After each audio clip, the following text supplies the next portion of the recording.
2 ಸಾಲಿದ್ದರೆ ದ್ವಿಪದಿ, 3 ಸಾಲಿದ್ದರೆ ತ್ರಿಪದಿ, 4 ಇದ್ದರೆ ಚೌಪದಿ, 5 ಸಾಲಿದ್ದರೆ ಪಂಚಪದಿ ಅಲ್ಲ ದ್ರೌಪದಿ. ಇಲ್ಲಿ ದ್ರೌಪದಿ ಪದ ಪ್ರತಿಧ್ವನಿಸುವ ಪಂಚವಲ್ಲಭೆ ಎಂಬ ಹೊಸ ಅರ್ಥ ವೈಎನ್ಕೆ ಚಮತ್ಕಾರಿಕ ಶೈಲಿಯಿಂದ ಬಂದದ್ದು. ಇನ್ನೊಂದು ಹನಿ, ಕಮ್ಯುನಿಸ್ಟ್ ಚಳುವಳಿ ಚುರುಕಾಗಿದ್ದ ಕಾಲ ಅದು. ಆ ಪಕ್ಷದ ಚಿಹ್ನೆಯನ್ನೇ ಅಂದರೆ ಕುಡುಗೋಲು ಸುತ್ತಿಗೆಯನ್ನೇ ಬಳಸಿಕೊಂಡು ಈ ಕ್ರಾಂತಿಕಾರಿ ರಚನೆಯ ಕೊನೆಯಲ್ಲಿ ಒಂದು ಪಂಚ್ ಕೊಡ್ತಾರೆ.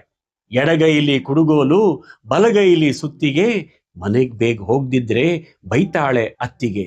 ಕ್ರಾಂತಿಕಾರಿ ಎಂದು ಬಾಯಲ್ಲಿ ಹೇಳಿಕೊಳ್ಳುವ ಕೆಲವರ ಪೊಳ್ಳುತನವನ್ನ ಮೊನಚು ಮಾತಿನಲ್ಲಿಯೇ ತಿವಿದು ಹಾಕಿದ್ದಾರೆ ವೈಎನ್ಕೆ. ಅರ್ಥವತ್ತಾದ ಪ್ರಾಸ, ಆ ಪ್ರಾಸಗಳ ಚಕಮಕಿ, ಹೀಗೆ ಶಬ್ದಗಳೊಂದಿಗಿನ ಆಟ ವೈಎನ್ಕೆ ವಿಶೇಷ. ಕವಿತೆ ಇಷ್ಟವಾಗೋದು ಹೊಸದೇನಾದ್ರೂ ಕೊಟ್ಟಾಗಲೇ.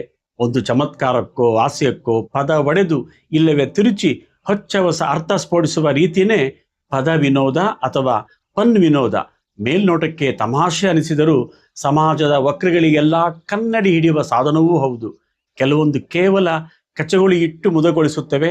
ಒಟ್ಟಾರೆ ಇವೆಲ್ಲ ಸೃಜನಶೀಲ ಮಾದರಿಗಳಾಗಿ ವೈಶಿಷ್ಟ್ಯ ಉಳಿಸಿಕೊಂಡಿವೆ.